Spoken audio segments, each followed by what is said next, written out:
Bueno, buenas noches a todos. Vamos a arrancar con la charla de hoy. Otra vez, es un tema en el cual vamos a dar un panorama general, con la idea de interesarlos en profundizar el estudio por su lado o en cursar las materias del departamento donde se tratan estos temas más en detalle. En la primera hoja les estoy aportando un poco de bibliografía. Eh, Empezando por, bueno, el primero es el curso de placas planas. Este libro fue escrito por Máximo Fioravanti y Tomás del Carril, que fueron profesores del Departamento de Estabilidad. La publicación es de ATEC, que es una consultora de ingeniería. La versión que yo tengo es del año 1984. No es un libro que se haya vuelto a editar, pero seguramente en la biblioteca van a encontrar un ejemplar de este libro. El que sigue es el clásico, Ciencia de la Construcción de Oddone Bellucci, el tomo 3, tiene un muy buen capítulo de placas. El que sigue es un libro viejo de hormigón armado. Eh, la versión que yo tengo es una publicación de la editorial El Ateneo de Buenos Aires de 1976. El autor es Oreste Moretto. Oreste Moretto es un ingeniero argentino que tuvo una actuación muy destacada, sobre todo en el campo de la mecánica de suelos. Oreste Moretto y el ingeniero Bolognesi son los que introdujeron en la Argentina, allá por la década del 40, una ciencia nueva en la ingeniería civil que era la mecánica de suelos, la geotecnia. Y este libro que escribió Hormigón Armado es un libro conceptualmente muy bueno, digamos, puede que esté por ahí un poco pasado de moda en las teorías de cálculo de estructuras más modernas o en el procedimiento dimensionado que usamos actualmente para estructuras de hormigón armado, pero en cuanto al estudio conceptual del material y algunas cuestiones relacionadas con el cálculo de solicitaciones, es un libro que tiene un nivel conceptual muy bueno. Y en particular tiene un capítulo de losas donde trata el tema de las placas, básicamente orientado a las estructuras de hormigón armado, y realmente es un capítulo que me gusta mucho, creo que vale la pena que lo lean. Como el libro ya tiene sus años y no se ha vuelto a editar, es muy probable que lo encuentren en librerías de libros usados a muy buen precio, así que si algún día se lo cruzan, cómprenlo que vale la pena. Bueno, el que sigue es el método de los elementos finitos aplicados al análisis estructural de Manuel Vázquez y Eloísa López. Bueno, ese también se los recomendé el lunes pasado. Es un libro pequeño de elementos finitos que también tiene un capítulo de elementos finitos orientado a la parte de placas que es interesante, es sencillo, realmente se puede entender bien. Así que para aquellos que quieran tener una primera aproximación al método de los elementos finitos, sin leer muchísimo y sin entrar demasiado en las profundidades eh, estratosféricas que tiene el método hoy en día, este es un buen libro para aproximarse al tema con un buen resultado. Yo diría, si el día de mañana se van a dedicar a ser usuarios del método de elementos finitos en cálculo de estructuras y no quieren ir más allá de eso, este es un libro que les va a dar los conceptos básicos necesarios como para no meter la pata utilizando el método de los elementos finitos. Bien. En el tema de losas de hormigón armado, sobre todo losas de forma rectangular o también losas circulares o triangulares, hay muchos libros que tienen tablas de uso práctico para el diseño. y entre ellos, bueno, ahí les he anotado tres. Uno es Hormigón Armado de Beno Lesser. La versión que yo tengo es de la editorial El Ateneo de Buenos Aires de 1963. Dentro de ese libro están las tablas de cálculo de losas de Marcus, del método de Marcus, que son tablas muy usadas en la práctica profesional en la Argentina. El que sigue es un libro que es muy bueno de editorial Gustavo Gili. Es el libro de vigas continuas, pórticos, placas y vigas flotantes sobre lecho elástico de Han. También tiene abundantes tablas para resolución de placas de hormigón armado con distintos estados de carga. Y el último es un libro totalmente de tablas para el cálculo de placas y vigas pared de Richard Varés, también es una publicación de Gustavo Gili. Bueno, ahí encuentran muchísimos casos de cargas distintas y de vinculaciones distintas de losas, así que es un manual de losas de hormigón armado muy completo. Bien. Dentro de lo que es el estudio de placas, nosotros en la clase de hoy nos vamos a limitar a la teoría más sencilla, que así todos van a ver que lleva después un trabajo matemático considerable, que es la teoría de placas planas delgadas sometidas a flexión. Yo diría el 80% del trabajo de estructuras de hormigón armado que hacemos con losas entra dentro del campo de las placas planas delgadas sometidas a flexión. Básicamente la placa plana delgada es una placa de pequeño espesor.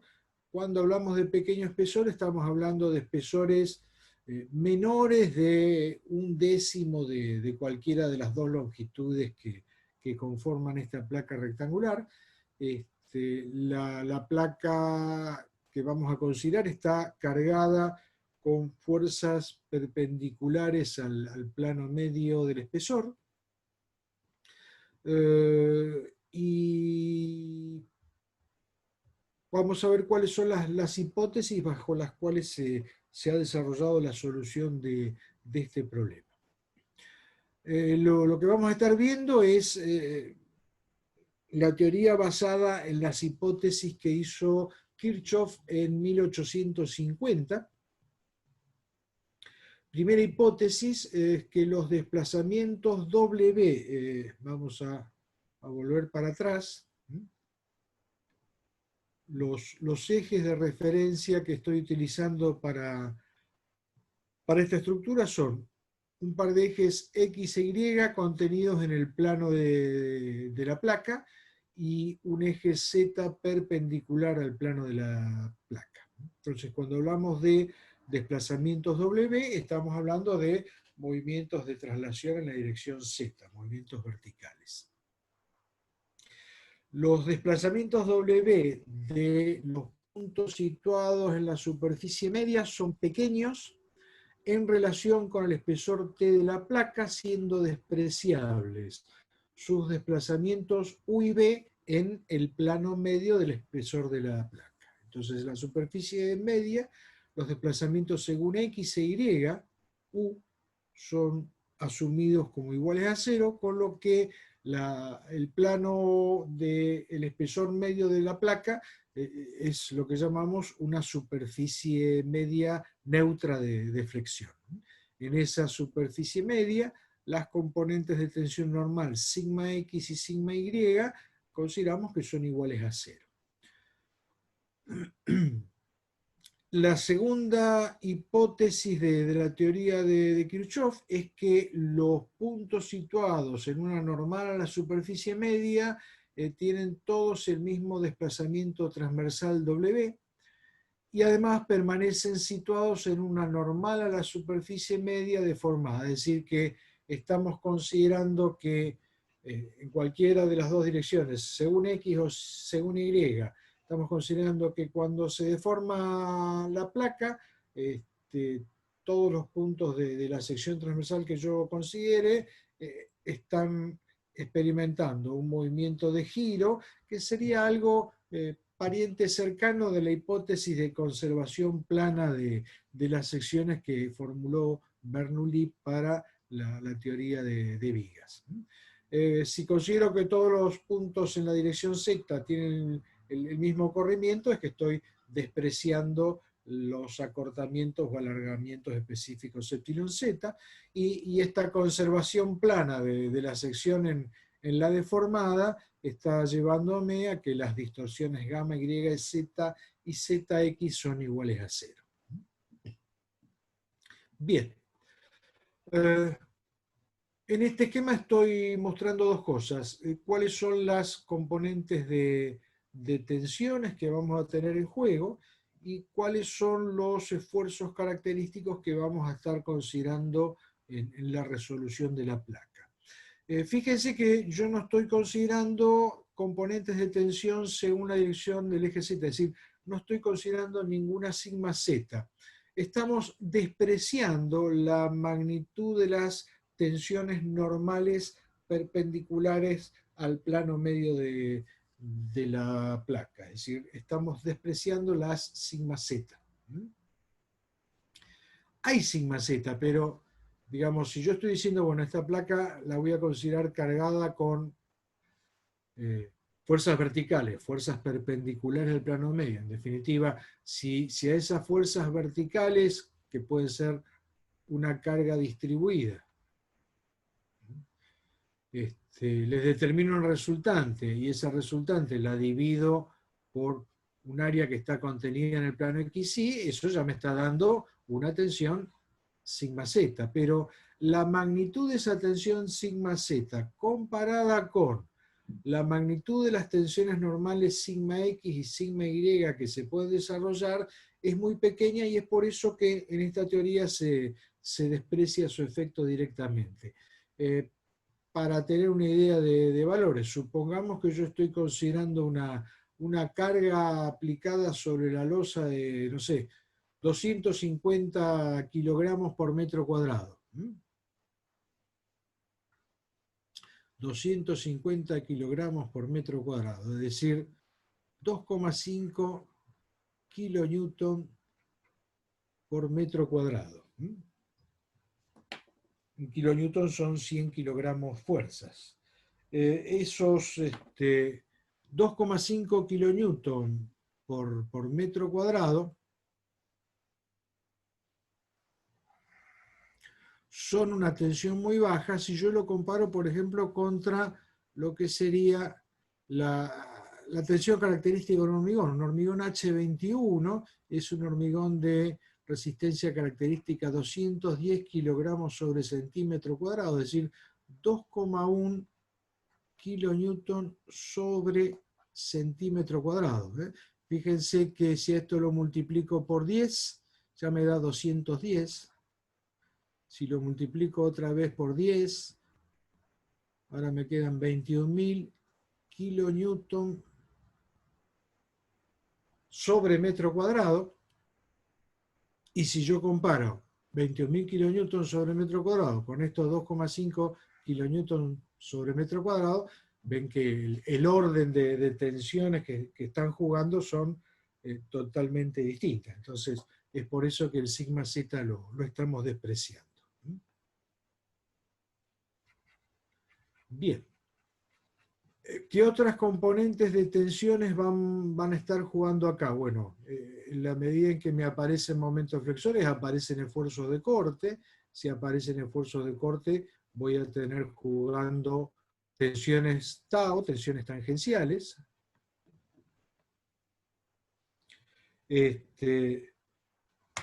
Entonces ahí estaríamos considerando dos componentes de tensiones tangenciales, las tau Y X y las tau ZX, tau YX, tau XY, tau ZX y tau XZ. En cuanto a los esfuerzos característicos, aquí hay algo que es muy importante y es que en el caso de placas nosotros vamos a trabajar siempre con esfuerzos característicos por unidad de ancho de placa, quiere decir que cuando hablamos de MX estamos hablando de un momento flexor en kilonewton metro por metro de ancho de placa, lo mismo para MY, MY van a ser kilonewton metro sobre metro de ancho de placa, es decir, y lo mismo con los torsores, los MXY van a ser kilonewton metro sobre metro de ancho de placa, es decir, estos momentos que tenemos acá son momentos distribuidos en las dimensiones X e Y que estemos considerando. Bueno, ahí puse cuáles son los sentidos habituales que se adoptan en el análisis de las placas de hormigón, en el caso de ingeniería civil. Y que lo que se adopta es un signo de un sentido de momentos flexores positivos que correspondan a tener tracción del lado de abajo de la placa y compresión del lado de arriba de la placa. En base a bueno, esas componentes de tensiones que he dibujado acá para un elemento de placa de altura T. Acá hay un error en la figurita, esto es, discúlpenme el dibujo, esto es T sobre 2 y T sobre 2, es decir, T es el espesor completo de la placa, y esta línea interrumpida lo que está mostrando es la posición del plano medio. Vamos a corregir esto en la hojita que tengo por acá. Siempre se nos pianta algo cuando estamos preparando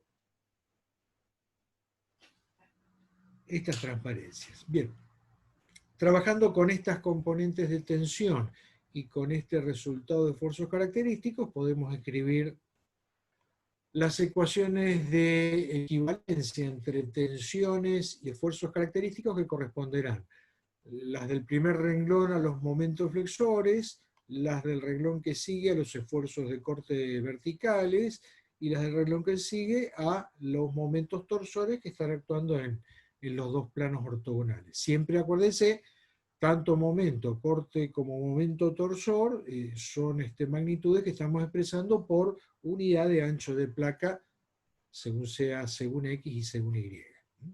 Bueno, con la igualdad de las tensiones tangenciales de subíndice cruzado, teorema de Cauchy, ahí vamos a tener la igualdad de los momentos MYX y MXY, que son las dos componentes de torsión que están actuando en planos ortogonales. Y a partir de ahí, teniendo en cuenta las componentes de esfuerzos característicos y las cargas que actúan perpendiculares al elemento de placa, vamos a empezar por plantear las ecuaciones de equilibrio del elemento de placa. En el dibujito que está acá, lo que hice fue aislar un elemento de placa de longitud diferencial de X por diferencial de Y, y el espesor es el espesor T de la placa que estamos analizando. En el costado derecho superior lo que hice fue dibujarle el esquema de la placa mostrando los sentidos físicos que están teniendo los momentos flexores que actúan en los dos sentidos. Fíjense que siempre son pares distribuidos a lo largo de esta longitud que están generando tracción en las fibras que están abajo y compresión en las fibras que están arriba. Bueno, trabajando con las dimensiones diferencial de X y diferencial de Y, cuando estudio el equilibrio de este elemento de placa, en una cara coloco el esfuerzo, por ejemplo, de corte, Q de X por diferencial de Y, y en la cara opuesta tendré la función incrementada q de x más la derivada parcial de q de x respecto de x por diferencial de x por el diferencial de y, y bueno, así en todas las 4 caras de este elemento de placa. Entonces, poniendo en evidencia todos estos esfuerzos y su incremento en la cara distanciada a un diferencial de longitud de x, y, y teniendo en cuenta la resultante de la carga distribuida que va a estar actuando sobre esta área diferencial de x, diferencial de y, podemos plantear las ecuaciones de equilibrio. Van a ser 3 ecuaciones. La ecuación de suma de fuerzas en la dirección del eje vertical, sumatoria de Fz igual a 0. La sumatoria de momentos respecto de los ejes x' e y', que son ejes paralelos a los ejes coordenados x e y, contenidos en el plano de la superficie media del semiespesor de la placa, y pasantes por el baricentro del elemento diferencial de x, diferencial de y.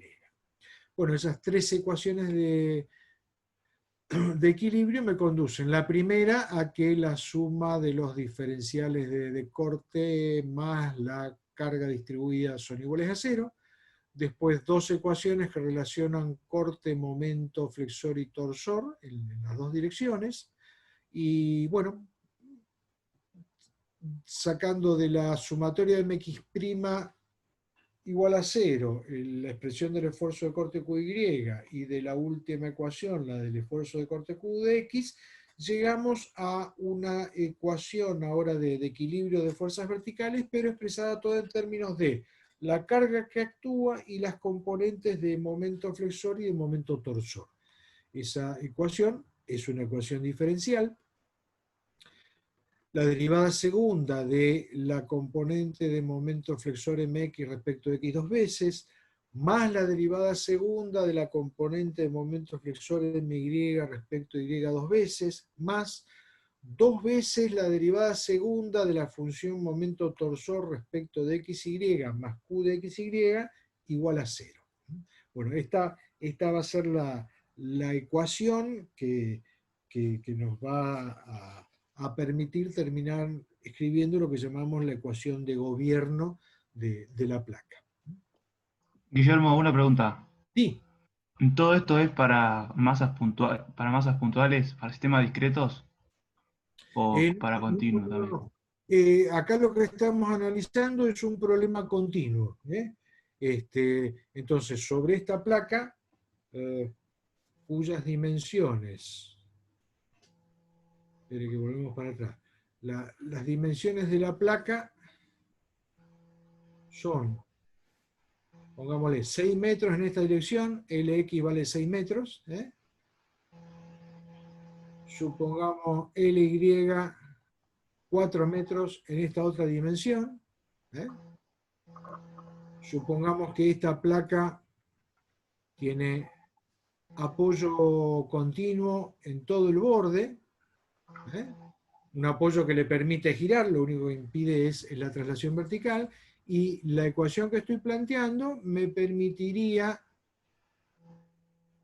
estudiar, si resuelvo la ecuación diferencial, qué le ocurre a esta placa cuando la cargo con una función carga distribuida, Q, que puede ser variable con las coordenadas X e Y, pero siempre con una función carga distribuida perpendicular al plano medio de la placa, ¿no? Entonces lo que estamos haciendo es, de un pedacito, de un elemento de placa, volumen elemental, hemos planteado 3 ecuaciones de equilibrio de este volumen, y de esas 3 ecuaciones de equilibrio surge esta ecuación diferencial que va a ser cumplida por la función momento flexor, la función esfuerzo de corte, perdón, momento torsor, y la función carga distribuida. Esta ecuación diferencial está correspondiendo a cualquier punto de coordenadas x, y dentro de esta placa. ¿Se entiende? Es decir, Sí, perfecto. ahí es un problema continuo. Después veremos cómo podemos discretizar esto para facilitar su solución numérica. Bien. Bueno, ahora introduzco la hipótesis de deformación que hizo Kirchhoff, que me permite simplificar un poquitito las relaciones cinemáticas entre las componentes de formación y las componentes de desplazamiento. Bueno, ¿qué dijo Kirchhoff? Que si yo ahora analizo dos cortes transversales, primero estoy analizando un corte de la placa en el plano ZX. Plano ZX. Después analizo un corte de la placa en el plano ZY. Entonces, ¿qué es lo que dice Don Kirchhoff? Dice que si yo, mirando un corte de la placa en el plano ZX, considero que antes la deformación tenía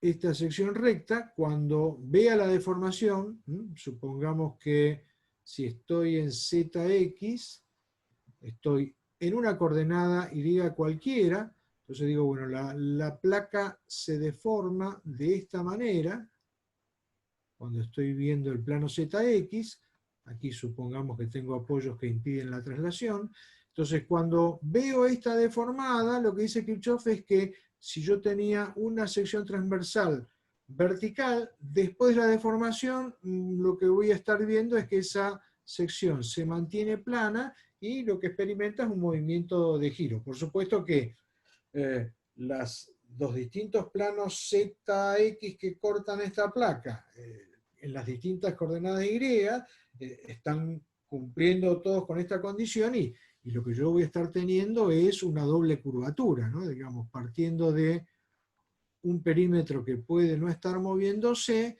lo que estoy teniendo es curvatura en este sentido y curvatura en este sentido. Entonces, todas las secciones están teniendo distintas funciones de desplazamiento. A medida que yo me voy acercando hacia las esquinas, voy teniendo desplazamientos cada vez más chiquititos. Digamos, tengo todo esto como si fuera una frazada a la cual estoy colgando de un perímetro rectangular. Entonces, ¿qué dice don Kirchhoff? Que se produce la conservación plana de la sección en estos límites infinitésimos.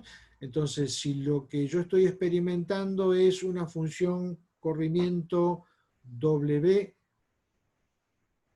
de XY, que es una función que corresponde a la función de desplazamiento vertical de todos los puntos de la placa, cuando considero el plano ZX, la derivada primera de esa función respecto de X, derivada parcial, me está dando el ángulo de inclinación de este plano, entonces los corrimientos en la dirección U, es decir, en la dirección X, los corrimientos U, que son los que se producen en la dirección X, si hay una conservación plana de plano, los puedo calcular siempre con el giro, que sería la derivada primera de la función corrimiento respecto de X, por la distancia al plano neutro de flexión, que es el plano medio de la placa, que va a ser la coordenada Z.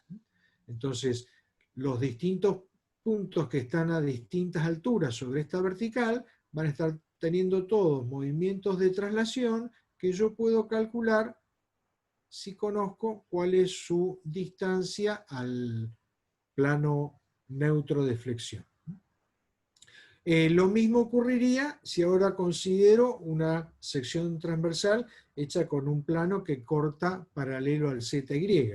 También, ahora el movimiento de giro de la sección que originalmente era un plano vertical va a ser evaluado con la derivada primera de la función corrimiento, ahora respecto de Y, otra vez derivada parcial, porque ahora estoy con una función de dos variables, y los corrimientos entonces, según B, podrán ser calculados, es decir, los corrimientos según Y podrán ser calculados con la distancia al plano neutro de flexión, es decir, que serán menos z por la derivada primera parcial respecto de Y. Con esos dos corrimientos, yo ya estoy en condiciones de hacer la expresión de cálculo de epsilon x, epsilon y y gamma xy. Epsilon x es la derivada parcial de los corrimientos u respecto de x, entonces va a ser igual a menos z por la derivada segunda de w respecto de x dos veces. Epsilon y va a ser la derivada primera de los corrimientos v respecto de y, entonces me va a quedar epsilon y igual a menos z por la derivada segunda de la función corrimiento respecto de y dos veces. Y finalmente, para el cálculo de la distorsión gamma xy, nos aparecían las derivadas parciales cruzadas, la derivada de u respecto de y más la derivada de b respecto de x, y otra vez, como u y b los tengo definidos, ahora me estará quedando que gamma xy es menos 2z por la derivada segunda de la función corrimiento vertical respecto de x y de y. Entonces nos quedaría esta expresión como expresión de las ecuaciones cinemáticas. Y siempre, ojo, este epsilon que tengo acá es un epsilon que es función de las coordenadas x, y del punto que yo estoy considerando. Bien. Una vez que yo tengo expresadas las ecuaciones cinemáticas, puedo ahora echar mano de la relación entre tensiones y deformaciones, entonces escribo las ecuaciones constitutivas. Las ecuaciones constitutivas nosotros el lunes pasado las habíamos escrito en forma compacta como el tensor de tensiones igual a la matriz constitutiva D por el tensor de deformaciones. Aquí estamos asumiendo que las sigma z son despreciables. Si asumo que las sigma z son despreciables, sería como estar diciendo, bueno, estoy asumiendo un estado plano de tensiones para resolver la placa.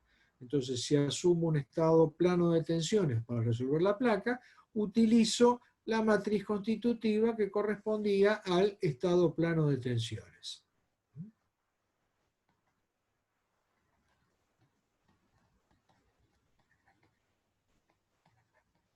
Entonces vamos a tener, como hemos adoptado ya las ecuaciones cinemáticas, vamos a poder calcular el tensor de tensiones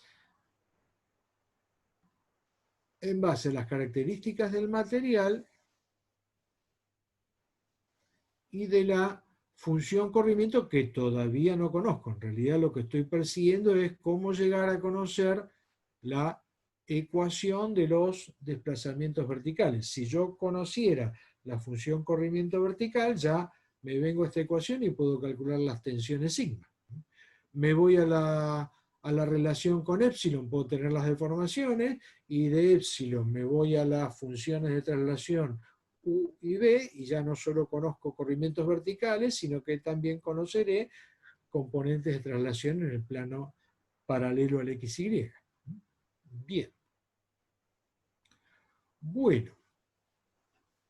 Hace un ratito habíamos establecido la relación entre esfuerzos característicos y tensiones. No son otra cosa que una versión de las ecuaciones de equivalencia que vieron en resistencia de materiales, en estabilidad 2, pero ahora nada más que teniendo en cuenta estas tres componentes de esfuerzos característicos y teniendo en cuenta que estas componentes de esfuerzos característicos ahora son solicitaciones por unidad de ancho de placa. Entonces ahora puedo expresar el momento mx, lo teníamos en la ecuación de equivalencia como la integral entre menos t sobre 2 y t sobre 2 de sigma x por z diferencial de z. Sigma x ahora lo hemos expresado en función de la función w de xy. Entonces, ¿cómo nos quedó expresado? Como el producto de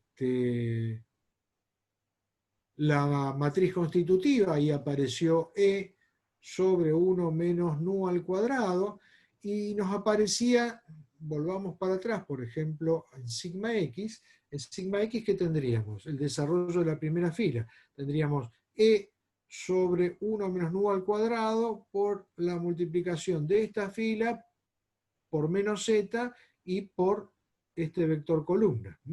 Ahora, las derivadas parciales de W respecto de X, respecto de Y, o respecto de X y de Y, varían cuando yo me muevo con la coordenada X o con la coordenada Y.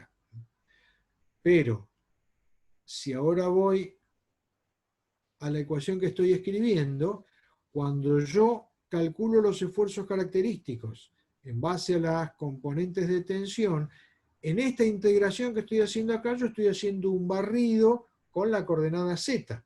Entonces, todo lo que está teniendo variación con X, Y, lo puedo sacar fuera de la integral y me queda dentro de la integral lo que corresponda al barrido según la coordenada Z. Entonces, me estaba quedando sigma x multiplicado por z, sigma x era proporcional a z, entonces tendremos que hacer la integral de z al cuadrado diferencial de z. Entonces nos va a quedar la integral de z al cuadrado diferencial de z, es z al cubo dividido 3 entre menos t sobre 2 y t sobre 2. Bueno, la resolución de esta integral nos da por resultado t al cubo sobre 12. Bien. El mismo chiste hacemos con los esfuerzos característicos de momento flexor MY y con los momentos torsores MXY. Aplicamos otra vez la relación constitutiva, ya tenemos expresado a través de la ecuación cinemática, hicimos aparecer la función corrimiento vertical. En los tres casos me aparece la misma integral de z al cuadrado diferencial de z, con lo que, en definitiva, puedo armar ahora el vector de funciones, momento flexor X, momento flexor Y, momento flexor MXY, en función de la función W de XY, pero siempre sin perder de vista que cuando hablo de momento flexor MX, estoy hablando de una función momento flexor MX que varía según el punto que considere de coordenadas X y Y. Lo mismo con MY, es una función de X y de Y, y lo mismo con los torsores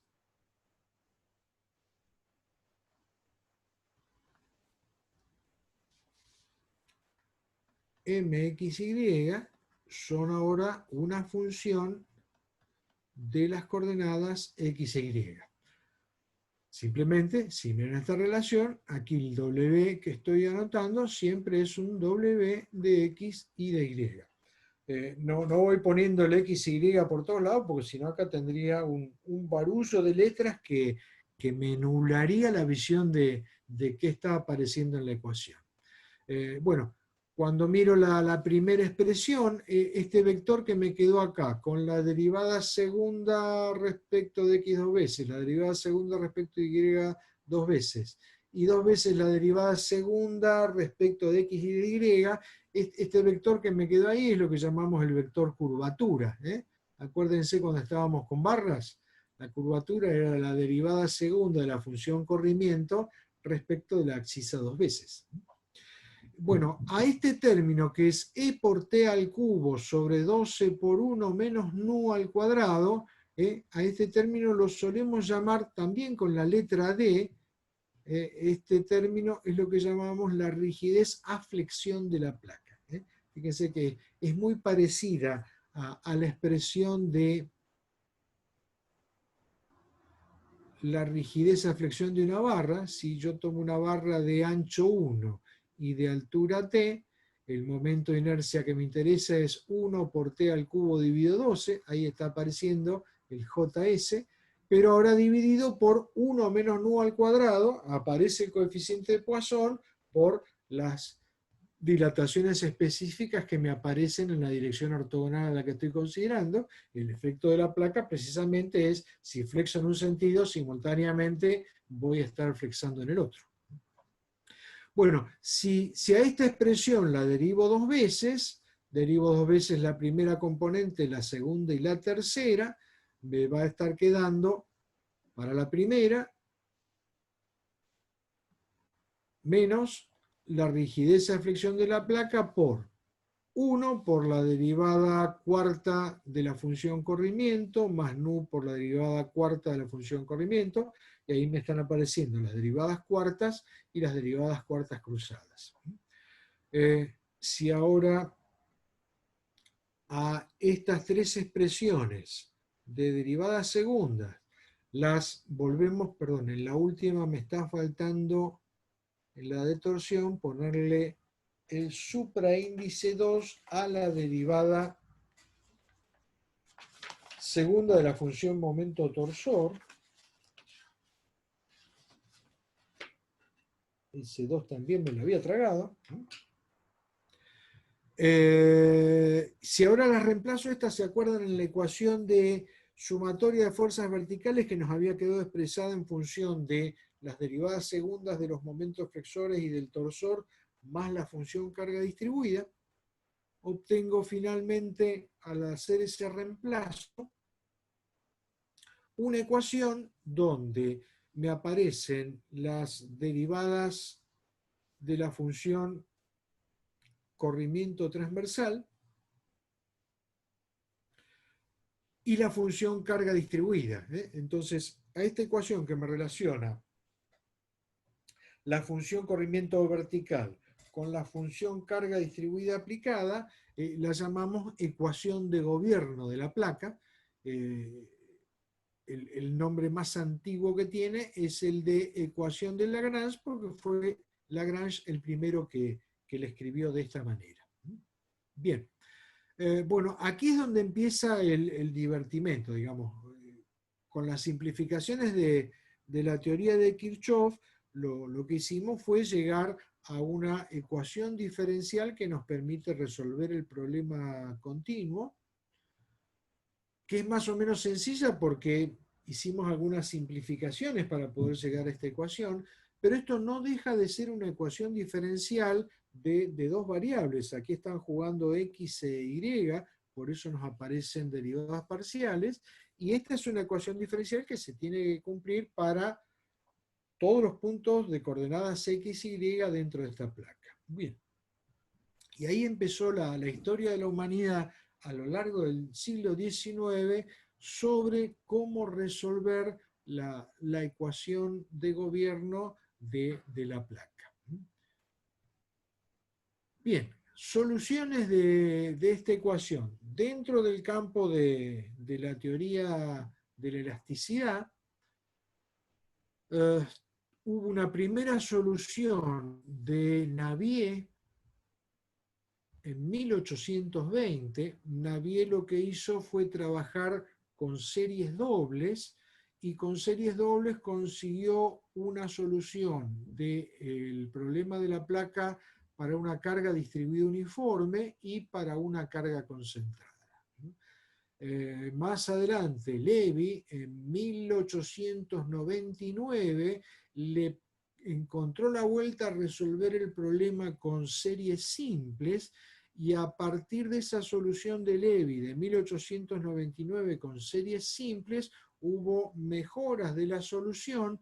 Las más destacables son las de Stanave en 1900, Henke en 1913, Nadai en 1915 y Mesnager en 1921. Cada una de estas soluciones son para algunos casos particulares de carga, y les digo que es un tortuoso análisis matemático con series bastante complicadas.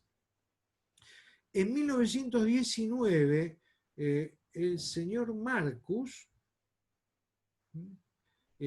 atinó a encarar una solución de este problema dentro de la teoría matemática de la elasticidad.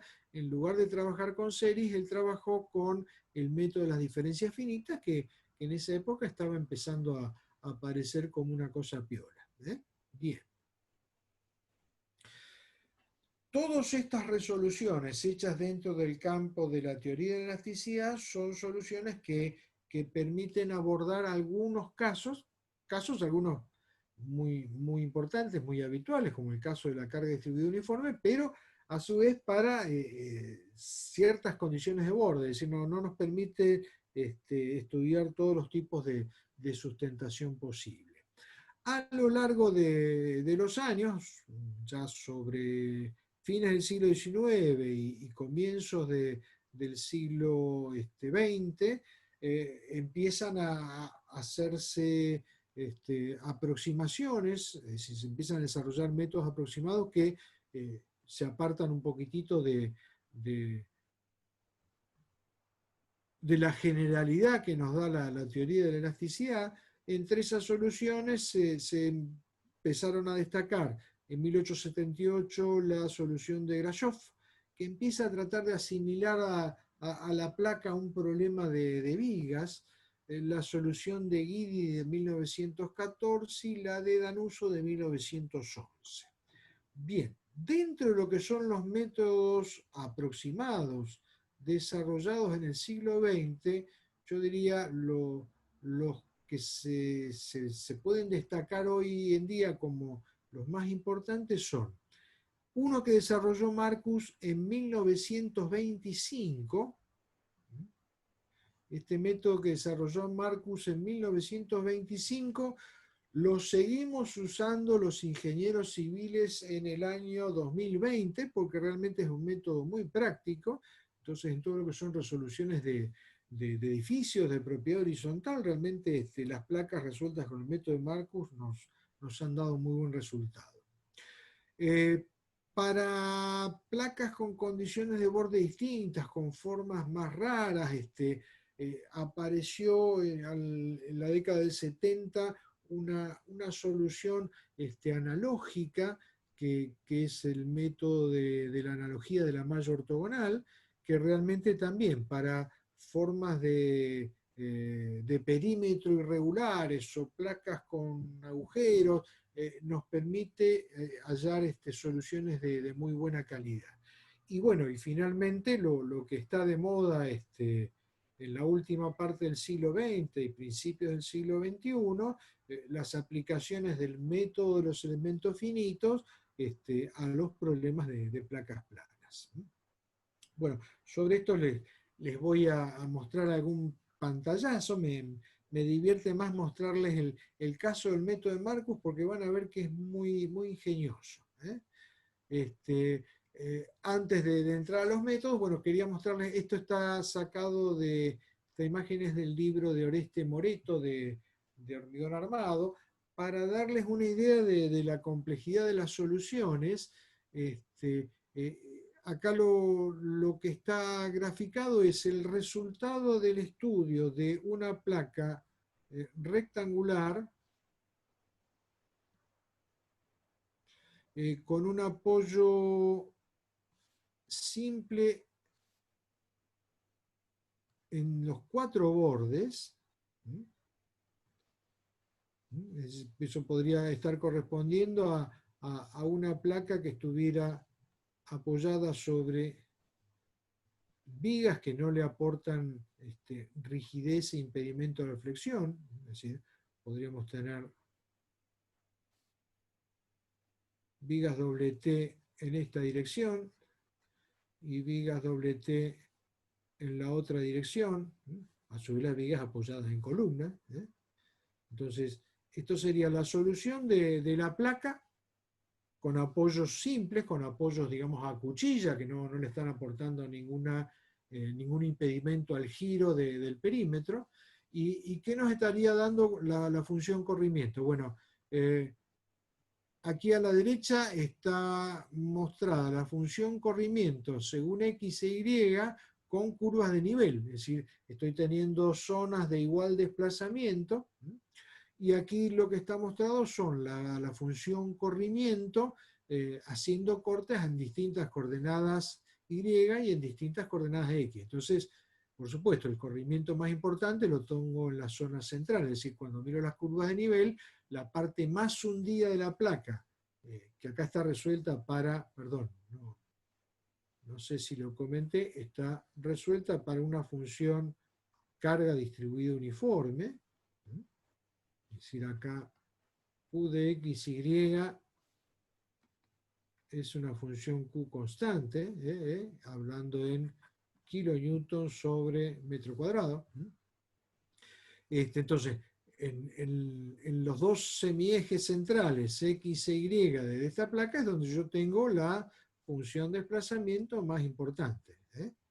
Estos serían los desplazamientos cuando corto la función w de x, y con este eje Y central, y estos serían los desplazamientos cuando corto esa función con un plano vertical según el eje X central.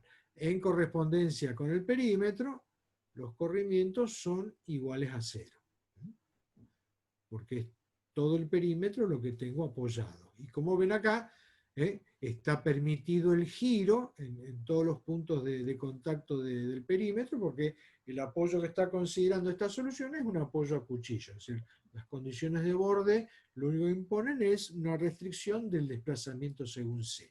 Bien, obtenida la función w de x, y, que es lo que tengo mostrado aquí como curvas de nivel y aquí como representación de los corrimientos en distintos planos verticales, obtenido w de x, y, puedo obtener la función momento flexor según x y según y. Entonces acá tienen cómo van variando los momentos flexores según yo corte con este plano vertical Y central, un plano vertical Y en el cuarto de la luz, y lo mismo en la otra dirección. Les está mostrando cómo varía la función momento flexor dentro de la placa.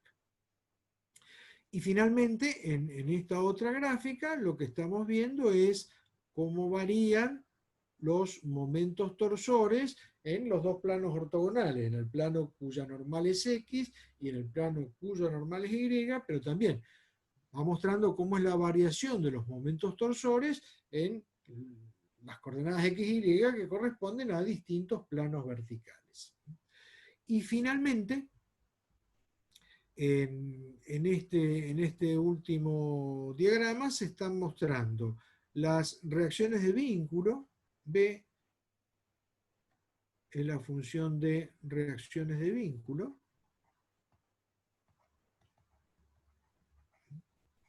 Entonces aquí tenemos cómo varía la reacción de vínculo a lo largo de los lados paralelos al eje Y. Varía según esta función cuadrática. Estas reacciones de vínculo también son fuerza por unidad de longitud de largo de apoyo. Y aquí les muestra BY, les está mostrando las reacciones de vínculo que se producen a lo largo de este lado largo del perímetro. Entonces tenemos a lo largo del lado largo paralelo a X, a lo largo del lado paralelo a Y, y bueno, y estas dos funciones también se están repitiendo en este borde derecho y este borde superior. Y además está representado acá con la letra T. T está llamando a los esfuerzos de corte.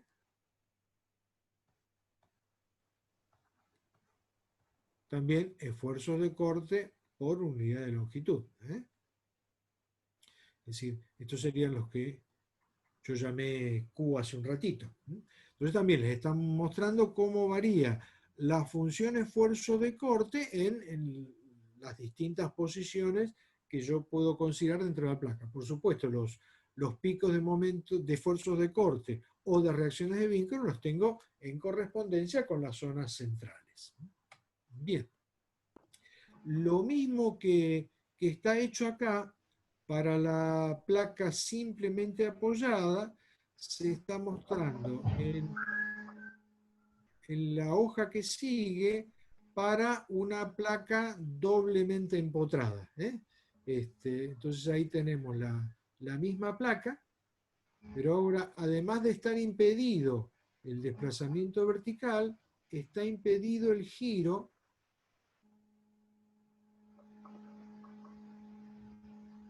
del perímetro de la placa. También está resuelto para el caso de una carga distribuida uniforme.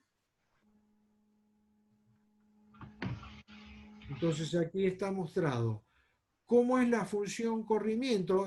Fue mostrado en este caso en el esquema exclusivamente en la dirección de la mitad de la dirección X y la mitad de la dirección Y. Fíjense que ahora, cuando miro la función corrimiento, en correspondencia con los extremos del perímetro, no solo hay traslación cero, sino que también se está cumpliendo que el giro es cero, con lo cual la derivada primera de la función corrimiento es igual a cero, y eso ocurre en los dos extremos. Creo que alguno tiene el micrófono abierto y está charlando con el vecino. Bien. En el primer esquema está la elástica, en el segundo está mostrada la variación de los momentos flexores MX y MY, y de paso está mostrando cómo varían los momentos de empotramiento, porque ahora al impedir el giro se generan momentos de empotramiento. En el esquema C están mostradas las funciones momento-torsor, y finalmente en el esquema D otra vez están mostradas la función esfuerzo de corte y la función reacción de vínculo sobre dos de los lados del perímetro. Esas se repiten en los otros dos lados. Bien. Esa función, momento flexor, torsor, corte, bueno, son las que se pueden determinar a partir de haber resuelto la ecuación de gobierno que nos permite conocer la función w de xy. Esta es la parte que matemáticamente es muy pesada, ¿no? Bueno, entonces vamos a ver cómo son las soluciones numéricas aproximadas. Bueno, la primera les había mencionado el método de Marcus. ¿Qué es lo que dice Marcus? Dice Marcus, bueno, él resuelve el problema de la placa rectangular apoyada en el perímetro. Entonces dice Marcus, bueno, la losa puedo considerar que es una combinación parecida a un emparrillado de vigas, es decir, podríamos pensar que la carga distribuida Q está produciendo flexión en dos direcciones ortogonales. Entonces lo que él dice, bueno, podría tomar una faja de 1 metro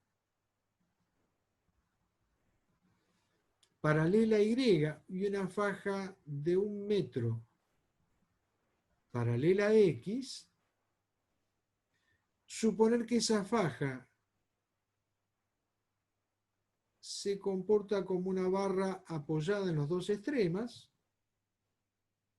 con lo cual estaría teniendo la flexión de dos vigas que en el medio se cortan entre sí. Esas dos vigas están funcionando como si fueran un emparrillado de dos vigas ortogonales.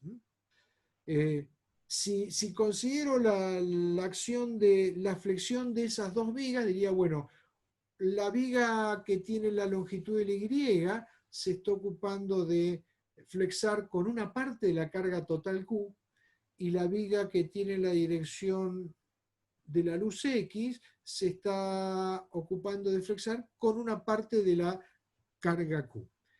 Cuando junte la flexión de las dos, estaré contemplando la carga total que flexa la placa. Entonces dice, bueno, si hago un cálculo independiente en las dos direcciones, digo, por ejemplo, en la dirección X. En la dirección X, si yo considero la viga que tiene como longitud entre apoyos LX, la flecha de la viga, si la viga fuera una viga simplemente apoyada, es decir, si en los bordes tuviera apoyos a cuchilla,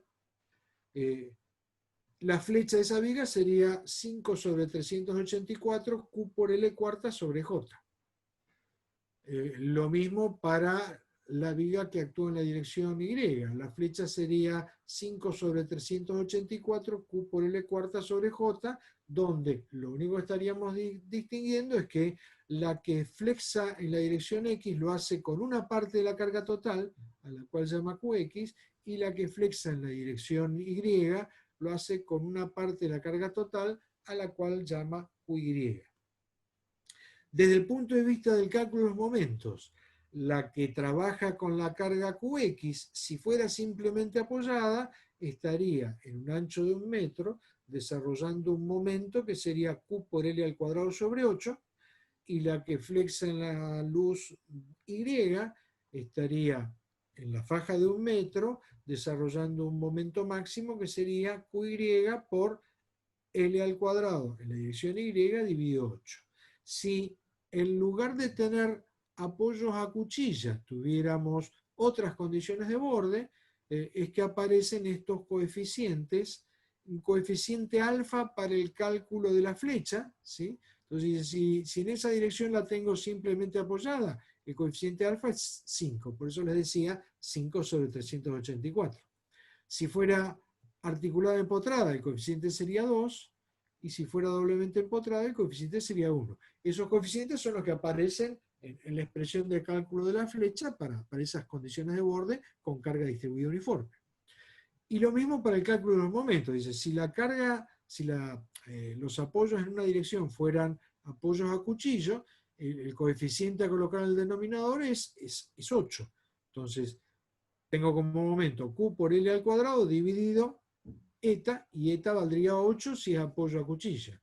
Valdría 14,22 si en esa dirección tuviera un apoyo a cuchilla en un borde y en el borde opuesto un empotramiento, y sería sobre 24 si tuviera empotramientos en los dos bordes enfrentados. Bien, si yo supiera cómo repartir la carga Q en la dirección X y la dirección Y, con estos numeritos tendría controlado el desplazamiento vertical en la zona central y el valor de los momentos máximos en la zona central.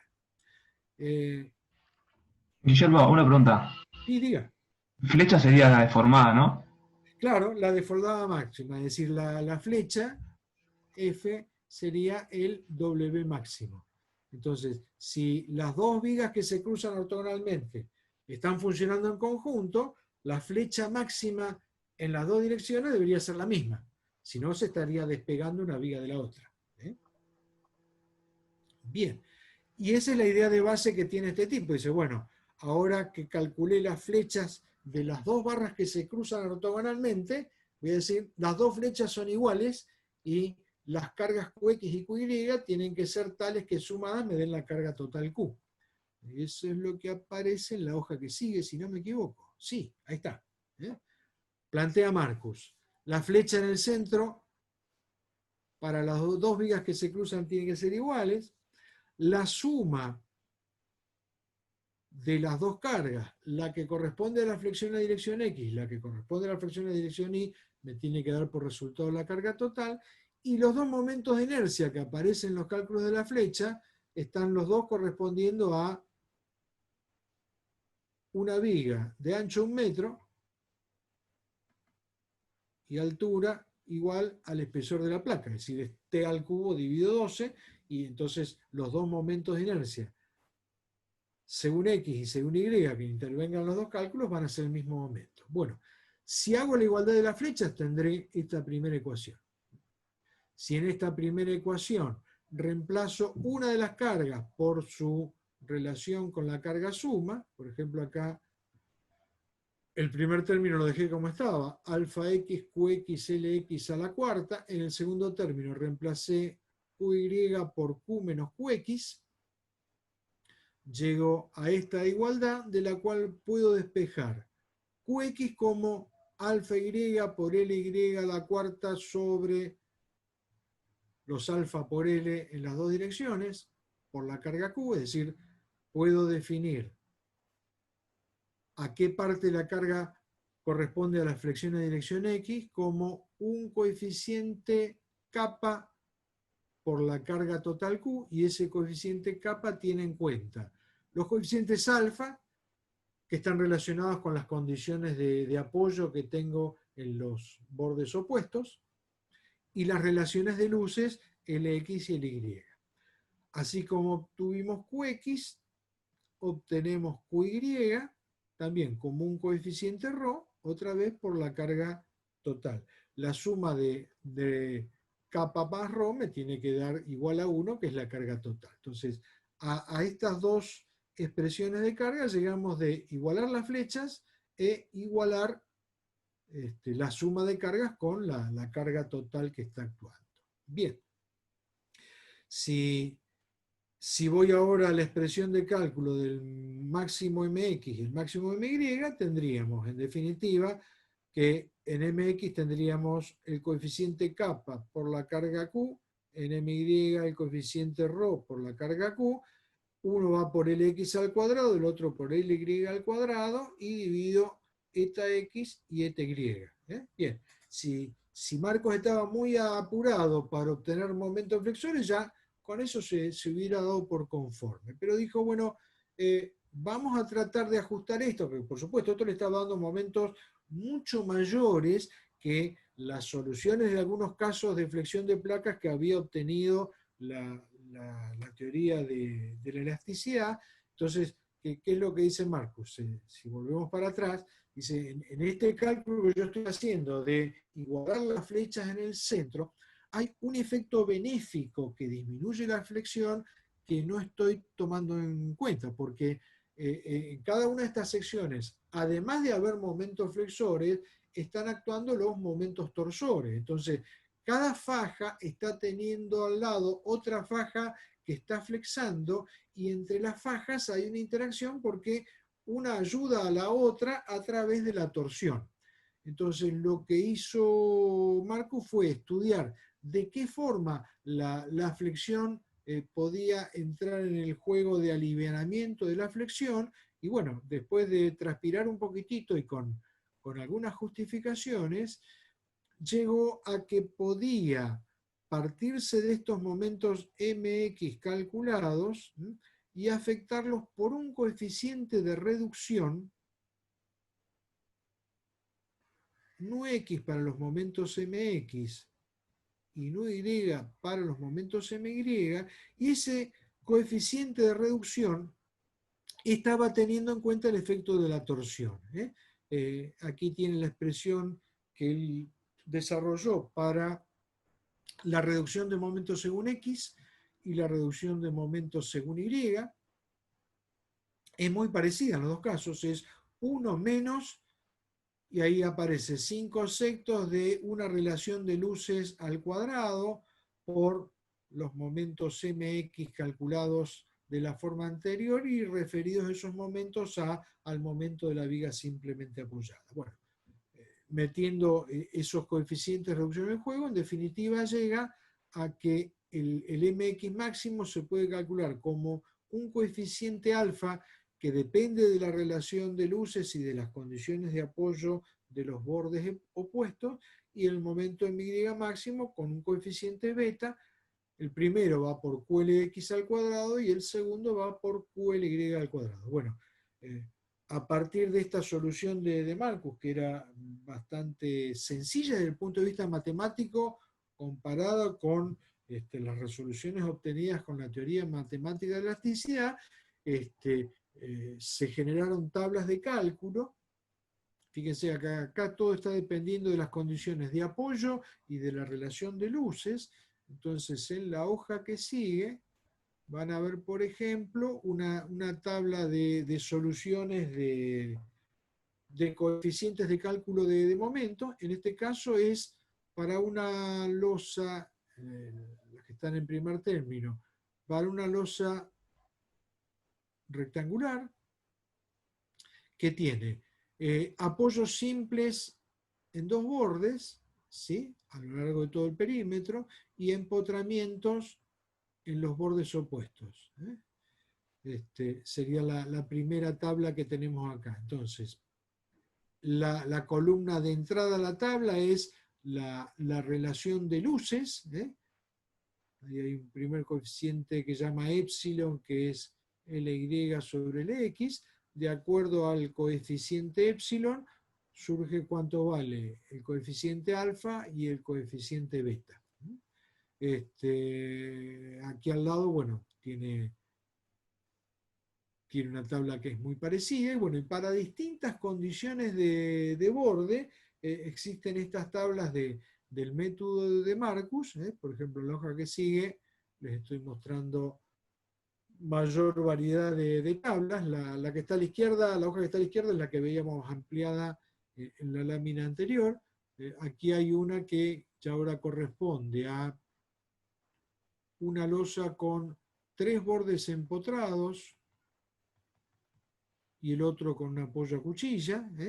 Y después, bueno, tenemos tablas para todos los bordes empotrados, todos los bordes simplemente apoyados, y si van a otros libros, como puede ser el libro de Hahn, también van a encontrar el caso de tener una losa apoyada con 3 bordes y con un borde totalmente libre en el aire, e incluso van a ver la solución del caso de una losa con 2 bordes opuestos apoyados y los otros 2 libres, o con 2 bordes contiguos apoyados, es decir, una losa que estaría como en voladizo, es decir, con un borde libre acá, otro borde libre acá y 2 bordes empotrados.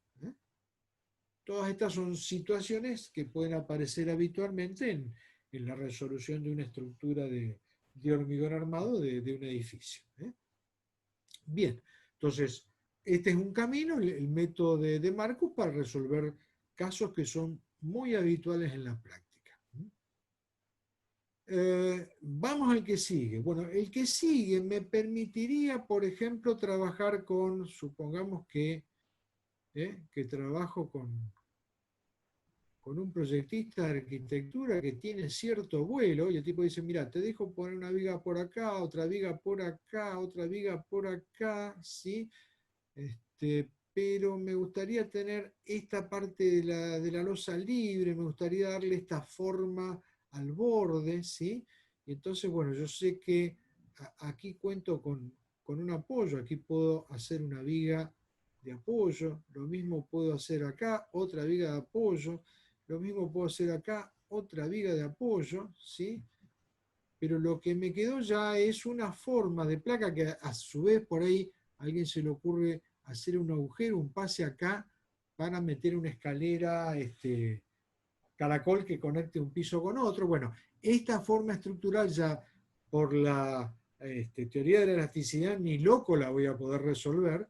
Con el método de Marcus tampoco, porque aquí ya perdí la rectangularidad de la placa, las condiciones de borde sencillas que podía estudiar con las 2 barras ortogonales que se encontraron en el centro. Y bueno, esto que tengo acá lo podría resolver si lo atacara con un método numérico, que es el de la analogía de la malla ortogonal.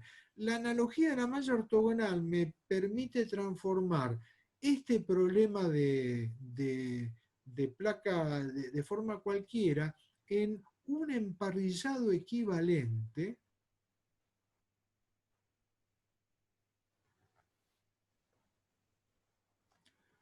con barras que se cortan en las 2 direcciones. Entonces yo puedo ir haciendo un modelo de barras de emparrillado con continuidad en las 2 direcciones, y a ese modelo de emparrillado lo podría resolver con cualquier software de cálculo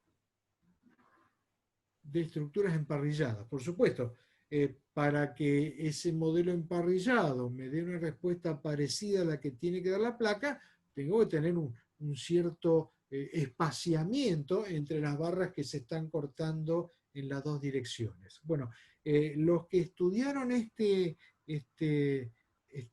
sistema analógico para poder reemplazar una placa por un emparrillado de vigas equivalentes fueron los franceses, digamos.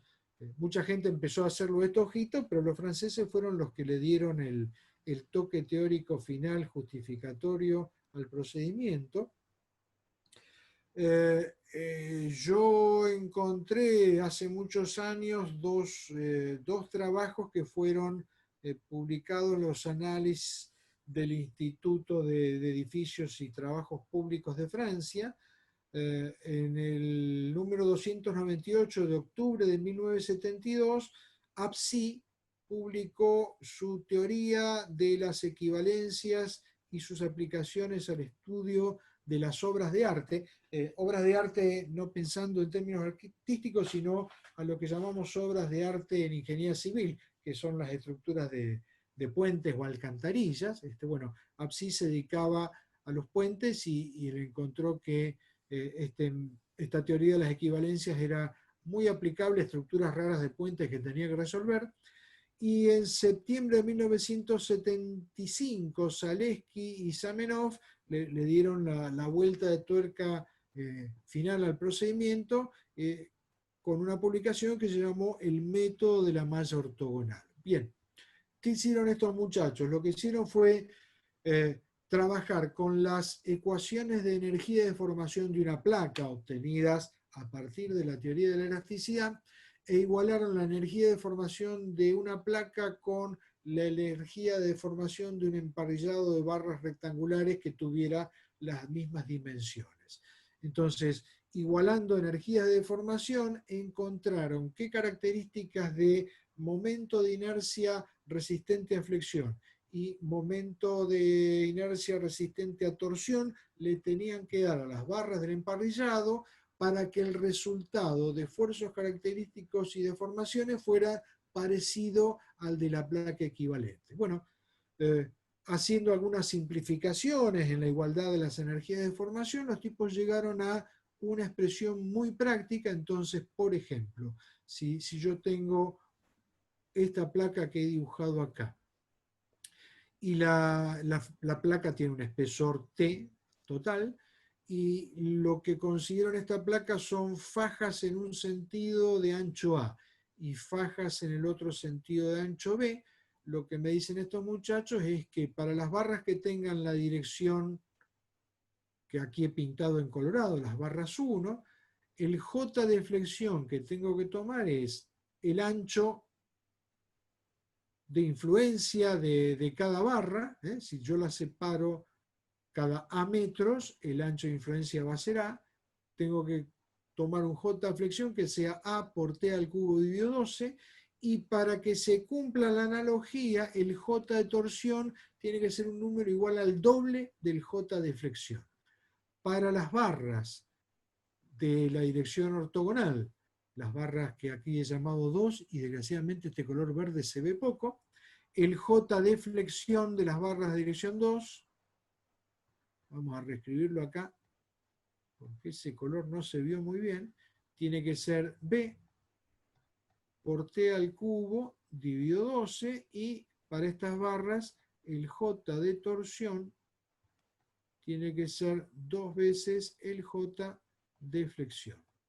Bien, si utilizo esta analogía, por supuesto, con una separación de barras que sea razonable, me voy a encontrar con que puedo resolver el problema de la placa de forma rara con agujeros mediante un programa común y silvestre de emparrillado de vigas plano. Este método es muy útil, es muy poderoso. Incluso también existe una analogía que me permite transformar en una malla ortogonal sistemas de tabiques de contraviento de un edificio.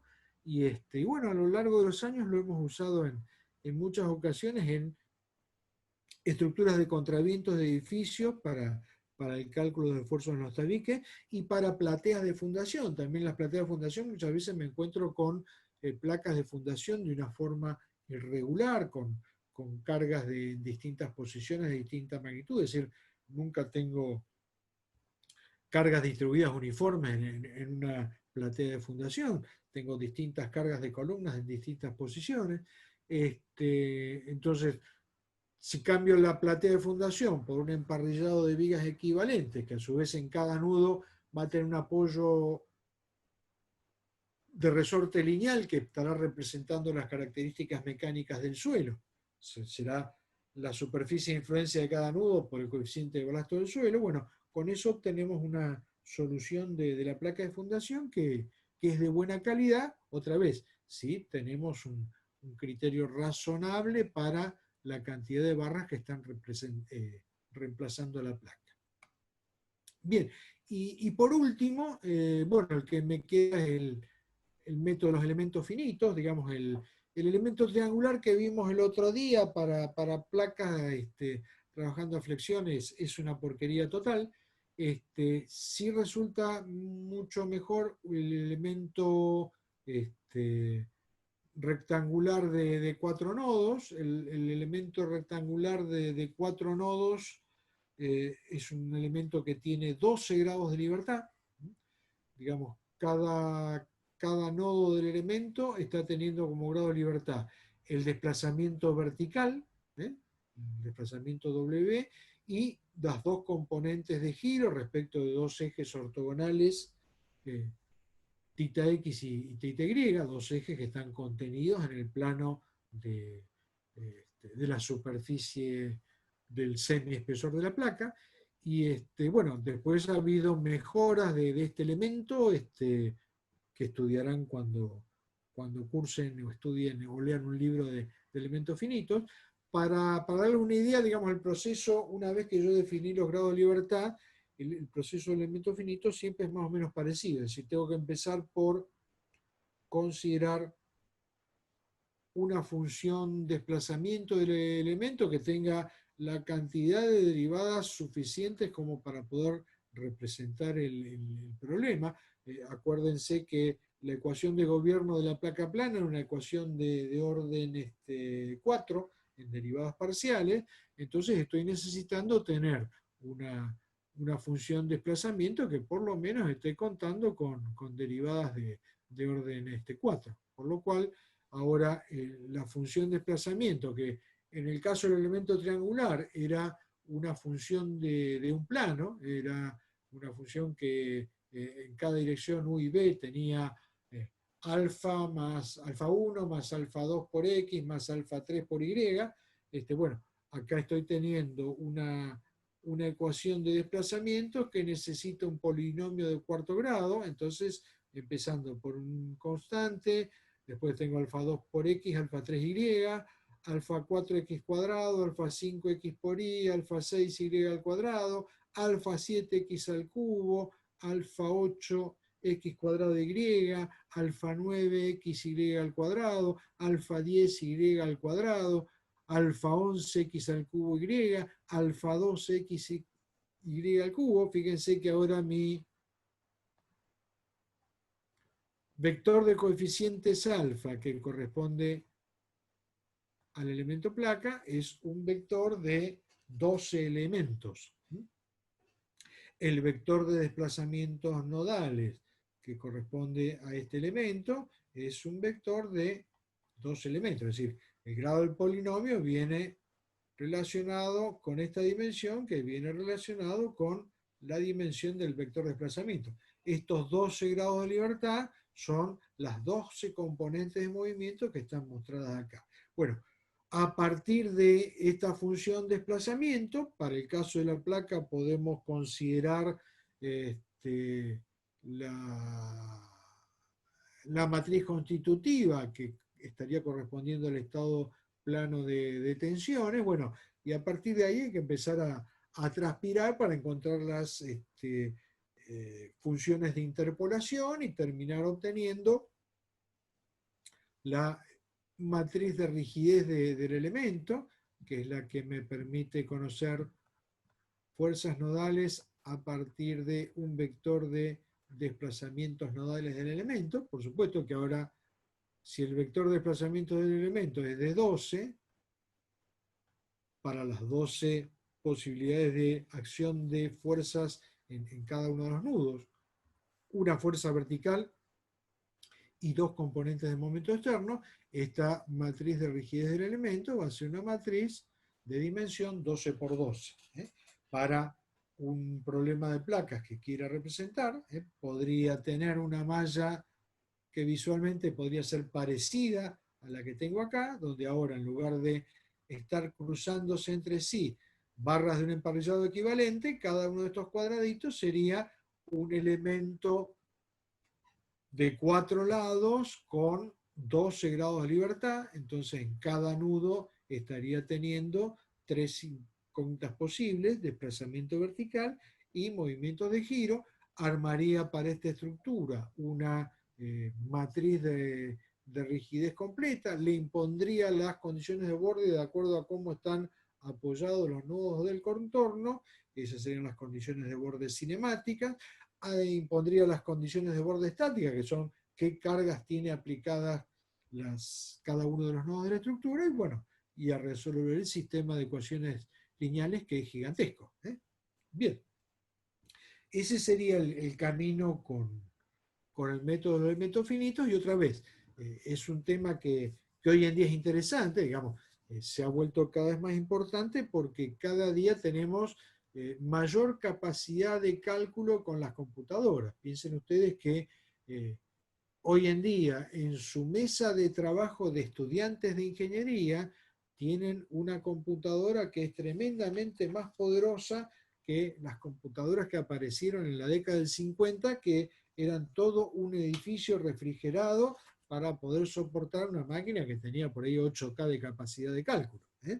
Entonces, en la medida en que se nos va haciendo más fácil la resolución de grandes sistemas de ecuaciones, es que van prosperando estos métodos numéricos que nos permiten resolver problemas que antes no tenían una solución fina. Es decir, uno resolvía estas cosas medio a hoja, o asimilando el problema a algún problema de solución conocida. Bien.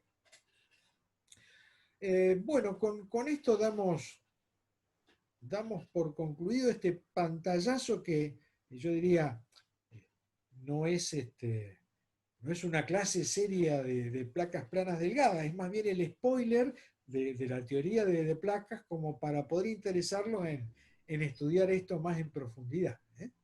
Y nos estaría quedando desde el punto de vista teórico por ver algo alrededor del teorema de la mínima energía potencial, que tiene algunas aplicaciones muy interesantes y que siempre lo estamos dejando para el final de nuestro curso, como broche final del curso. Bien.